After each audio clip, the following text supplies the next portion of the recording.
Halo, selamat malam. Pada kesempatan kali ini, saya akan mencoba share tentang sebuah artikel menarik yang saya baca dari High Tech Asia. Artikelnya berjudul "Cara Tetap Relevan di Era AI", yaitu dengan reskilling dan upskilling. Untuk tambahan pengetahuan buat teman-teman yang belum tahu, saya jelaskan sedikit tentang AI adalah artificial intelligence atau kecerdasan buatan. Jadi kayak misal yang otomasi, nah itu termasuk AI. Perubahan dari manusia menjadi robot secara sistematis. Pertanyaan menarik, seperti kayak kita sering nonton tentang film-film science fiction. Banyak yang bertanya, kapankah era AI ini dimulai, atau kapan sih, untuk orang masih sibuk bertanya kapan sih era AI ini dimulai. Nah, sang penulis artikel mencoba menjawab kapan era AI ini dimulai. Ya sudah dimulai sekarang. Contohnya kayak sekarang untuk penjaga tol sudah di gerbang tol sudah kita semua, gerbang tol otomatis semua. Itu artinya ya peran kita sebagai manusia itu sudah digantikan oleh mesin, oleh robot. Jadi skill untuk penjaga tol, skill input data, skill mengulurkan tangan itu pada zaman sekarang sudah tidak diperlukan kembali gitu.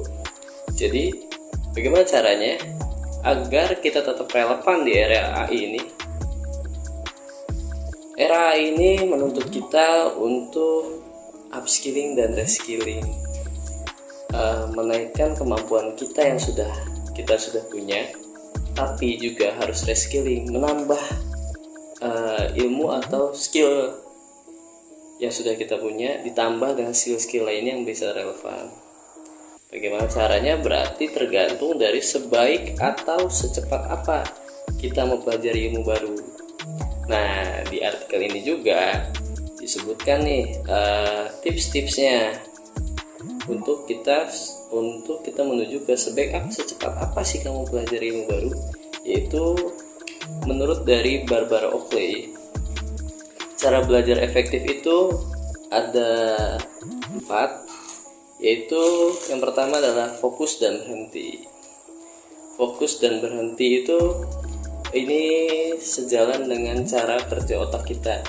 Jadi saat otak kita fokus itu sedang menyerap banyak ilmu.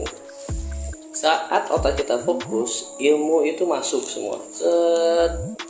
Apapun yang kita lihat pasti kita nanti diproses oleh otak kita. Nah, kenapa ada fokus dan berhenti? Di saat berhenti, otak kita akan menyambungkan berbagai data-data yang telah kita pelajari atau kita masukkan saat kita fokus. Jadi sangat dibutuhkan juga ada fokus dan berhenti. Jadi yang pertama fokus, yang kedua berhenti. Berhenti itu bisa berhenti sejenak atau take rest, ambil istirahat. Makanya kalau misal kita lihat di beberapa training atau di rapat, ada coffee break, ada istirahat, coffee break selama 10 menit, istirahat selama 1 jam. Nah, itu untuk melatih otak kita memang fokus dan berhenti. Polanya sama, fokus dan berhenti, take rest, istirahat. Oke. Yang ketiga yaitu belajar membagi informasi. Secara sederhananya, otak kita itu lebih gampang mengingat atau memproses informasi secara terbagi-bagi.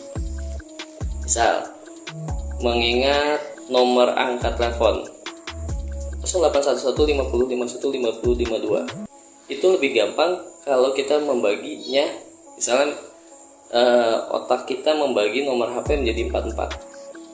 0811 5051 5052 dibanding dengan yang tadi langsung dari 12 angka gitu.